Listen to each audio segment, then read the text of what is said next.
Reluctant Preppers provides educational awareness and commentary only. Opinions expressed do not constitute personalized financial advice. Viewers are encouraged to do their own research and seek qualified personal financial consultation before making investment decisions. As a responsible person with growing concerns for your privacy and personal liberty, you want to know where we're headed and what you can do about it. We ask the experts what you need to do to take prudent and responsible action to safeguard your family's wealth and well-being, and what basic first steps will help you to be aware and prepared. ReluctantPreppers.com. Welcome back, Reluctant Preppers. We're delighted to have this returning guest tonight, often requested by our viewers, and tonight we're going to be dealing specifically with a set of viewers' questions. We're talking with Jim Rawls, the founder and editor of Survival Blog. He's also a best-selling novelist and nonfiction writer. Jim, thank you for joining us here on Reluctant Preppers. Thanks for having me on. You have quite a following there on Survival Blog, and we've tapped your expertise and knowledge of several challenges facing those who are preparedness-minded in the past, including locations that they might consider to be some of the best and some principles that they should use for evaluating homesteading or survival locations, as well as many techniques about things to stockpile, skills that they need to learn, and so on. But tonight we have a different kind of a question. It actually originates from a discussion that we had in an earlier interview with you, where you were talking about the importance of being physically and mentally prepared to really see through setting up a getaway location or a homestead location. And you mentioned one of the considerations there is some of the strength and stamina that it's going to take to really see things through in the long haul, such as establishing if you're going to build a set of nut trees, for example, you want to be around to be able to see the fruits of your labors come true. And you talked about the people that are in their 60s, for example, might be a little late to be starting something that's going to take decades and decades to come to fruition. We had a viewer by the name of Kathy Bergman who wrote and said that she really wanted you to talk to us more about pairing up with younger people, but that may not always be possible, because she's seeing that in some of the remote areas there are more people who are preparedness-minded, seem to be of the upper half of the middle-aged generation. I myself am in my upper half of the 50s. You mentioned that you are as well, and she says that there's she and her husband are in that area as well. She said they found 40 acres, an artesian well, wonderful like-minded neighbors in southwest Colorado. They don't have younger people to pair up with, but they really aren't alone. They won't be able to get everything done, but isn't it a start for others to get important? So if you could talk to us about the considerations for people who are getting up in their upper middle-aged years, and what kind of considerations they need to work into their planning to make sure that they have a realistic and successful experience of becoming more self-reliant. Well, sure, I'll be happy to. I guess first and foremost, if someone has not already relocated, they need to think very seriously about what their current health condition is, if they have any chronic ailments, and if they anticipate having to be near a particular type of hospital or being near a particular specialist doctor. That may actually make a difference in terms of where you relocate, because some of the really awesome retreats sometimes are a 2-hour drive from anywhere. They're completely off-grid, they're often in steep terrain, and it could be a long drive just to get to a hospital. And for someone who already has a chronic health condition, I think that should play very heavily into deciding just how far out you want to live.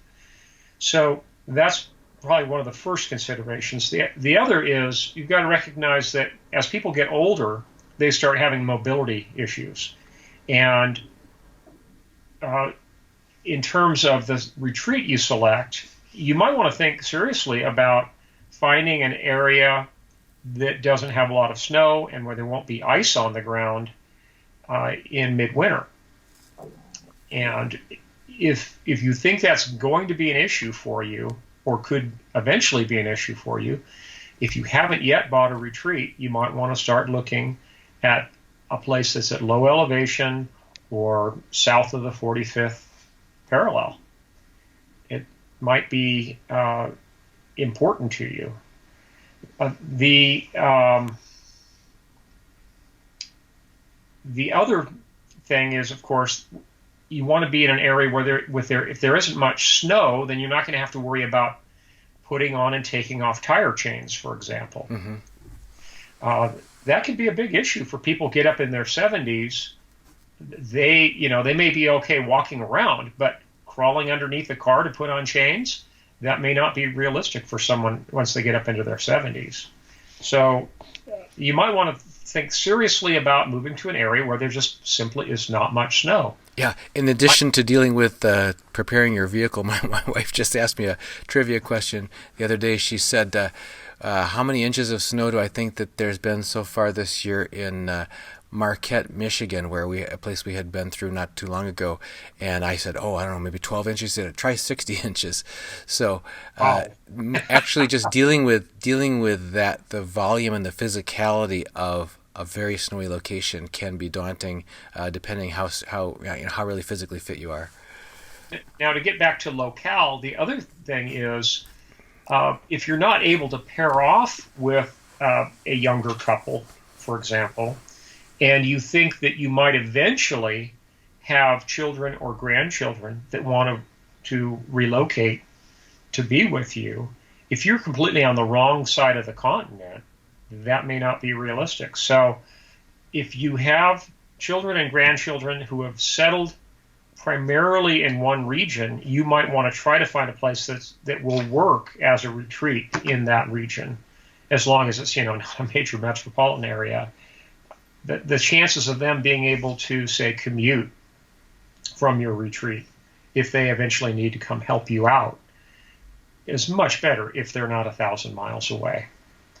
One other thing for locales, and maybe a good mitigating factor, would be in a lot of states now, especially in the western states, you can get paid annual subscriptions to life flight helicopter services. And the way those work is kind of interesting. You pay an annual fee. Typically, it's between $60 and $200 a year. And you, as a subscriber, if you have a medical crisis, can call and basically play that card, where they'll give you a free flight to the nearest hospital if you need it, rather than having to pay somewhere between $3,000 and $6,000, which is what a life flight would normally cost. So I do recommend that anyone who sets up a retreat, regardless of their age, think very seriously about paying for one of those subscriptions. The other aspect that I thought you were going to touch on was the ability of, and if we could talk a little bit about this, is sort of helping each other in community. I think that's one of the things that Kathy was writing about in her article, was that they're finding a lot of like-minded people, and I should interject here that it never ceases to surprise me when I look at the demographic profile of our subscriber base. It's heavily weighted towards upper middle age. The largest age group by decade is 55 to 65, and the younger you go, the less. And I wonder if it's just difficult for the next generation to be as concerned about some of the things that we talk about here as our generation. Well, I think maybe it is a generational difference, but partly people don't start thinking about prepping as much until they have children of their own. And once someone has children, it really changes their whole outlook on life, their whole orientation, they stop thinking a lot less about sport parachuting and bungee jumping and a lot more about building college funds. So it's just a different way of looking at things. And I think prepping just comes more naturally to people who are over 40. It's just the way it is. Now, in terms of teaming up and community building, I think that you'll have a good opportunity if you get involved with your local farmers market, to bump into people who might be in a good position to network with. And I find that social settings like a farmer's market are perfect because it's a non-threatening, non-confrontational environment. And if you start having a conversation with someone and then you start getting a bad vibe about them, it's not like you've invited them over to your house. You can just change the topic and say, oh, it was really nice meeting you, and walk away. So I think a farmer's market or swap meets or meeting at a gun range or whatever, or at a gun show, is a great opportunity in a social environment like that, a social setting, to run into a lot of people and start sizing them up and find people who you might want to network with. And especially for someone who's in their 60s or their 70s, that becomes increasingly important because you never know we're going to have a health crisis. You never know when your mobility might decline. And you have to plan ahead. And if those resources are not available in your own family, as much as people, I know, I have a lot of readers of my blog who are secret squirrels, who are absolutely, buttoned up in their retreats and don't tell anyone at all that they prep. At a certain stage of life, you're going to have to take a few little risks and network with people to find folks that you might be able to rely upon as you get older. Now, I spoke about the general locale for a retreat, but let's talk about the retreat property itself. For someone who has not yet bought a retreat, if you're in your, say, 50s, I would put a pretty high premium on not just things like spring water, but level terrain. And if you're buying a place with an existing house, a one-story house versus a two-story house, because, again, mobility problems are going to come up. The whole issue of one story can, even if, say you buy a place that has a house but doesn't yet have a barn, when you go to build a barn, I would recommend that even though the expense is quite a bit bigger because you've got to put a much larger slab or ring foundation and have a much larger roof, but go ahead and do a one-story barn and shop. I know it takes a lot more space, but as long as you have the footprint for that, I would recommend you avoid a second story altogether, because there will come a day when you just simply cannot get up and down stairs, or in the case of hay piles, where you can't get up on a ladder to even get to the top of a hay pile, even if you have an electric hay elevator, that you just won't be able to get up there to handle the hay. So, but if you're only stacking hay 8 feet tall, that's not really an issue. So you've got to plan ahead. Again, level ground, one-story buildings. Steep terrain can really be a problem for people when they get up in years. One thing that goes along with that is vehicle selection. You want to pick vehicles that are low to the ground, that you're not, I know a lot of preppers kind of tend toward big, tough-looking trucks that are jacked up to the sky. That's great when you're in your 30s. It's not great when you're in your 70s. So you want to have vehicles that are low to the ground. And I'm talking as low as like a traditional Jeep, like a World War II MB Willys, for example. Mm-hmm. That's very low to the ground. You're just basically stepping across into it. Mm-hmm. And a lot of the modern side-by-side ATVs have that same low-to-the-ground configuration. Here at our retreat, we have an electric ATV. It's called a bad boy buggy. And that's incredibly easy to get in and out of, because it doesn't even have bucket seats. It just has one big bench seat, like a golf cart. And you're just stepping across and sitting yourself down in that. Again, the time will come when you have difficulty stepping up into vehicles. So you want to get vehicles that are low to the ground, and vehicles that are four-wheel drive. So you won't even have to think about chaining them up in most circumstances. If they're four-wheel drive all the time, then you won't have to chain them up in as many situations. Mm-hmm. Chain them up, meaning putting on tire chains? Yeah. Mm-hmm. And one other thing to think about when you're looking for property is, or when you're upgrading a property with an off-grid power system, if you're in your 50s, forget about microhydro and forget about wind power, because those are both fairly high maintenance and both involve, in the case of wind power, you're climbing up on a tower to get to it. And in the case of microhydro, you're crawling around in creek bottoms, moving pipe a couple of times a year at the very minimum. Someone in their 70s or 80s isn't going to be able to handle that. If you're in your 50s, I recommend, if you're going to go off grid, that you do it 100%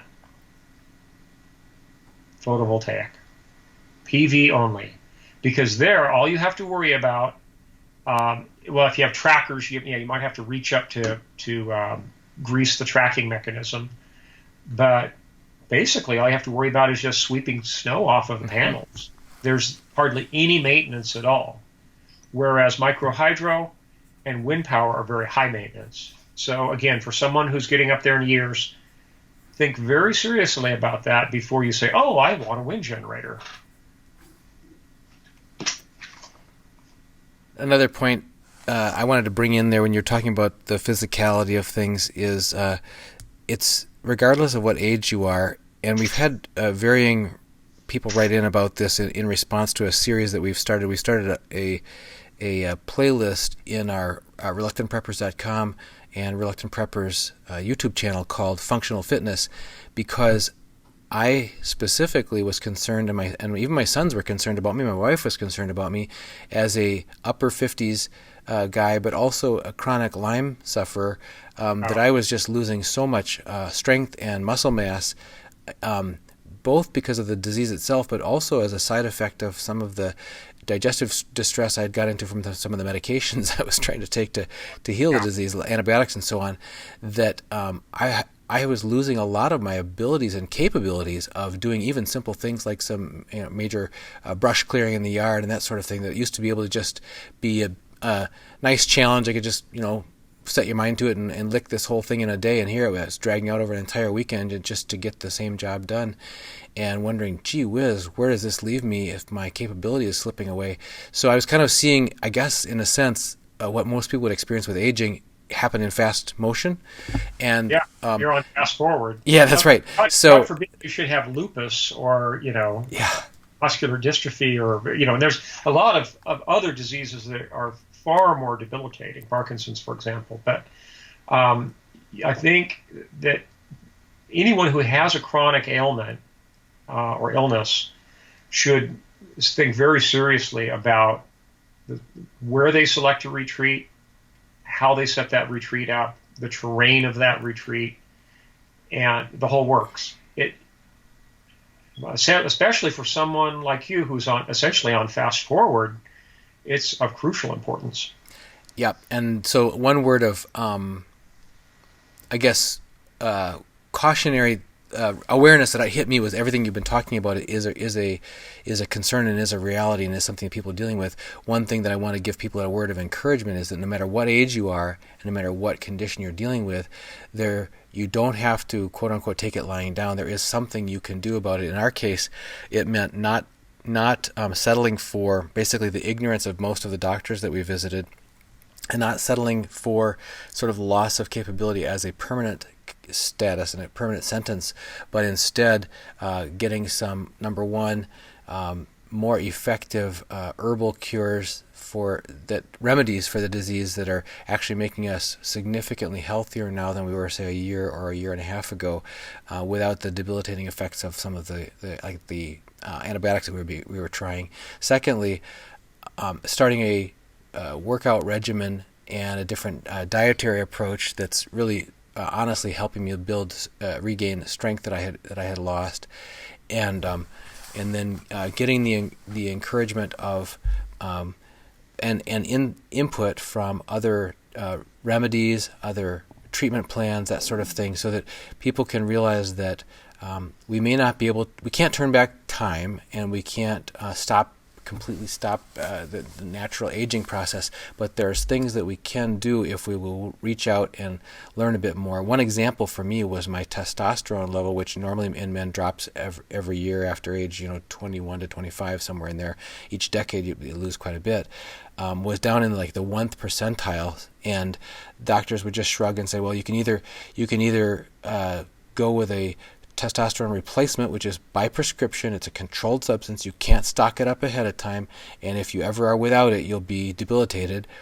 Or I found out through another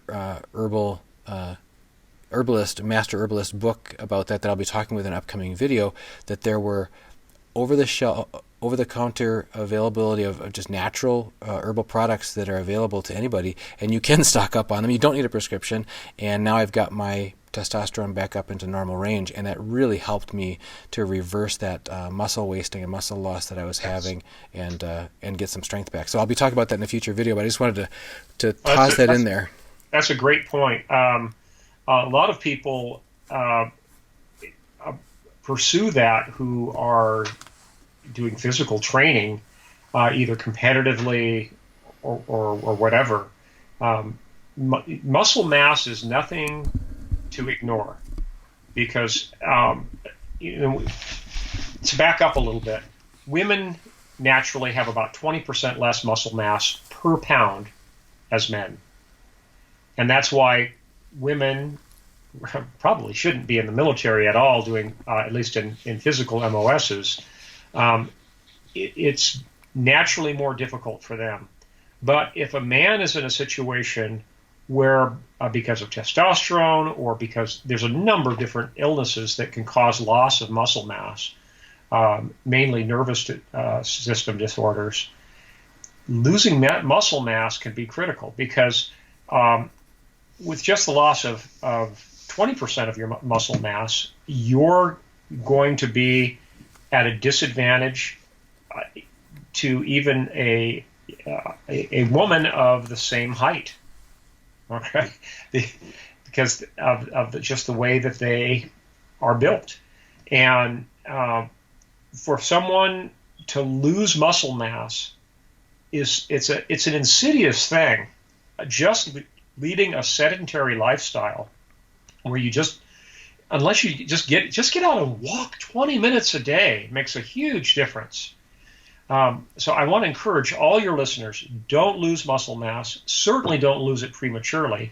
And even for someone who's in their 60s or 70s, where it's just about inevitable, you can compensate with an exercise regimen that has an emphasis on lower body or upper body, whatever you particularly need to compensate. Compensating for muscle mass is one thing, and then the other thing that we didn't mention was load-bearing exercises will actually help to maintain your bone density, which can help ward off fractures that from ordinary activities that where you might have had a fracture. In fact, my mom had a hip replacement, and the doctor actually said people don't realize that if you become frail enough and your bones become frail enough, people think they fell down and they broke their hip. He said what happens sometimes is the hip breaks and you fall, because the pelvis has become so fragile that the fall is actually a secondary consequence, and not necessarily the thing that instigates the broken hip. I wondered if we've been talking a lot about physical preparations. What about skills? Another thing that people do, because that's one of the things that Kathy in her message said is, what can we do rather than just kind of wait helplessly for the end if we're in our upper middle age? And isn't that another thing that people can do, is to learn additional skills that will make them able to accomplish more, not necessarily only through brute force or that sort of thing. Right, and the corollary to that is, if you want to make sure that people will be around you to network with you, make yourself indispensable. And the way you do that is what's between your ears.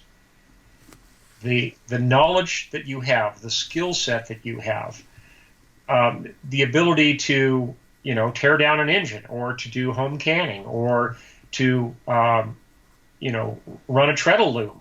There, all these different skills, when you pile them all up, contribute to you being indispensable to your neighbors, to your friends, to your family.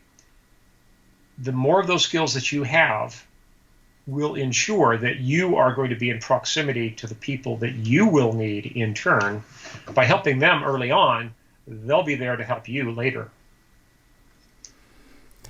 Another dimension, if we could open up, is the one about sort of generational generativity about this. Kathy, again, in her question, she goes on and she says, some of us understand what is going on. We realize that our kids may not have a clue. They may not see the need of having a safe place. We look at our grandkids and think that maybe we could pass on what we have started to one of them. It's a risk, but one worth taking, right? Could you talk to us a little bit about that openness to and approaches that will increase the chances of the health and well-being of multiple generations going forward in our family? How do we set our families up for being able to hand down some of these skills and that sort of thing going forward? Right. Well, you've got a geometrically higher chance of finding someone who's interested with each generation down. So, say you have 3 kids, and none of them really have a prepper bone in their body. But each of those 3 kids marries and has 3 kids of their own. Well, that greatly increases the chances of having someone in that generation show a strong interest in prepping. Just by sheer numbers is what you're saying. Sheer numbers. I thought you meant grandkids automatically were more interested in their parents than their kids were. Well, I'm also in the process of spoiling my grandchildren rotten. So, I'm building a big gun collection for each of them right now. Nice. They're too young to realize it at this age, but I hope they appreciate it someday. And I'm hoping that's one of the things that cements their interest in prepping. When they have a pretty large collection of guns to go out and shoot when they get into their teenage years. So, invest in your children, but also invest in your grandchildren in terms of, trying to instill an interest in self-sufficiency, in shooting, and gardening, the whole works. The more that you can find common ground with your children or your grandchildren, the more likely they are to have that little light bulb pop on over their head and have them come to the realization that they really need to prep. So, again, put the time in, show the interest, don't be a recluse. Spend lots of time, within reason, with your children and your grandchildren when they hit adulthood, and really feel them out. Find the ones who are showing the greatest interest, and invest more of your time with them. I hate to sound, Machiavellian about it, but if you have just one child or one grandchild who has an interest in prepping. Mm-hmm. And then you decide to spend an equal amount of time with all of your kids or grandkids, you're doing yourself a disservice. You really need to invest extra time with them. You need to invite them over more often, or offer your services to come help them set up a home workshop, set them up for home canning, set them up with a dehydrator. Right now I'm in the process of buying a gun vault for one of my sons who just bought a home of his own for the first time. I'm going to help him assemble that and get it all set up, and I'm going to be stocking it for my grandkids.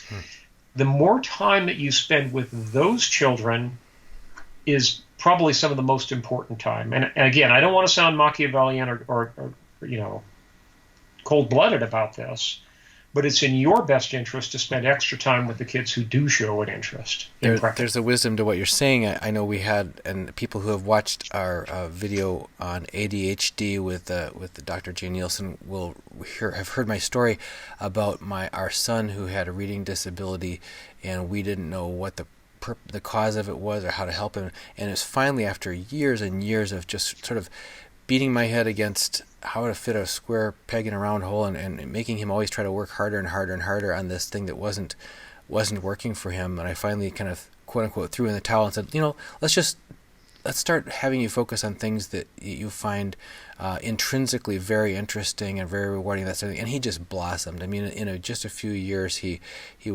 spoke at 2 national conferences, and he was getting, top scores on standardized tests and things that were never within his reach before, because we focused on an area of interest and where he naturally had a passion. Something else that you related to what you were just saying. In my growing up years, when my dad was extremely preoccupied with his work of getting an advanced degree, and my parents wisely realized that I wasn't getting as much time as I could have benefited from him, they paired me up with an older family friend who did model railroading with me, who took me fishing. And so here I was with this sort of grandfather-like figure in my life who lavished this time on me as a 6th grader, 7th grader, 8th grader, and I learned just tons on how we built all kinds of, like a real operating turntable for the model railroad. I learned about mechanical and electrical and all kinds of things, and then fishing. So taking a kid fishing it's a very non-threatening introductory to some self-reliance skills. It doesn't have to start with something that makes people think you're going off the deep end. Right. Well, again, I think that people need to just think these things through, be prayerful about them, and approach everything kind of from an actuarial standpoint, where you look at the statistical chances of any given event, you make mitigating corrections through preparation, and as we just pointed out, you reinforce the areas where you have the most success. In the Army, we were often taught at a basic strategy and tactics level that in combat, where you have units online facing enemy units, and you have a reserve behind you, when you get into combat, you do not pour those reserves into the areas where you're having difficulty. You pour those reserves into the area where you're having success to push through. Okay? And the same kind of strategy can be used when you are in a group situation, whether it's your extended family or a prepping group or whatever. You reinforce success. That's where you make the greatest strides. Well, Jim, I think we've done a fair job of treating Kathy's question about how people in their upper 50s and beyond, in their 60s, can still not throw in the towel. She asked, does that mean we have to just sit back and take what happens in populated areas because we're older? I think we've given lots of different dimensions for people to think about the positive things that they can do, the choices that they still have. And I guess that's part of what preparedness is all about, right? It's about keeping our ability to take action and our ability to make choices open to us and as broad as we can for as long as we can. Right. Well, I want to thank you very much, and I want to encourage all of your viewers and listeners to get serious about prepping, take full advantage of all the resources on Dunnigan's site and sites like mine where they're available free of charge. At survivalblog.com, all of our archives are free of charge, and they're very deep, very rich archives, fully searchable. There's no charge for any of this information. Folks, dig into the resources that are on the internet, even if it means, making up a batch of popcorn and sitting back and watching a few YouTube videos. You're going to learn something. We live in a wonderful age where information is available not by picking up a phone and calling a reference librarian. It's right at your fingertips. Folks, please take full advantage of it. And may God bless you and all your listeners and viewers. Jim, you just made me think of one more thing about how time is of the essence. When we were talking about while we still have time, it's in two major dimensions. One is our own lifetime, like we're talking about, while we still have the strength and the stamina and the ability to do these things. I guess I would appeal to everyone who has either within themselves the reluctance and the inertia, the just haven't gotten around to it or whatever, or in their family, to talk to your spouse, whatever, and say, look, we're not getting any younger. Let's do it now. Let's get started now. Let's start learning now. Let's not wait till 5, 10, 20 years down the road before we start taking this seriously. But also because none of us knows when the situation could turn serious, whether it's as simple as a severe weather event, whether it's a severe economic event, both at the grander scale of our economy or even in our domestic home economy of a layoff or something like that. Time is our friend in the sense that we have it now. So let's seize the moment, seize the day, people, and not put off till a later day or a later year, but get started now. And Jim, just thank you very much. Again, people can find you on Survival Blog and your treasure trove of work that's there. And thank you always for joining us here on Reluctant Preppers. Thank you so much, Dan. Again, I pray the 91st Psalm for you and all your listeners. They say the stock market crashed today. Yeah, I heard that. Sounds like people's retirement accounts and savings accounts are going to get bailed into the banks. Yeah. Looks like pension plans and Social Security are going to get suspended too. I know. Sure, I'm glad we decided to put our money into gold and silver instead. Me too.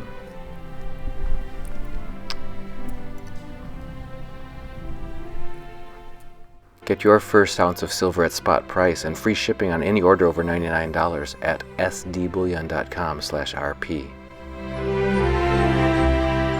Hey, Reluctant Preppers. If you haven't heard, we've already started our monthly 1-ounce U.S. Silver Eagle thank you gift to one active Patreon subscriber each month, signed by your host, Dunnigan Kaiser. And you don't want to miss out on that. Please help us grow by subscribing today at patreon.com/reluctantpreppers.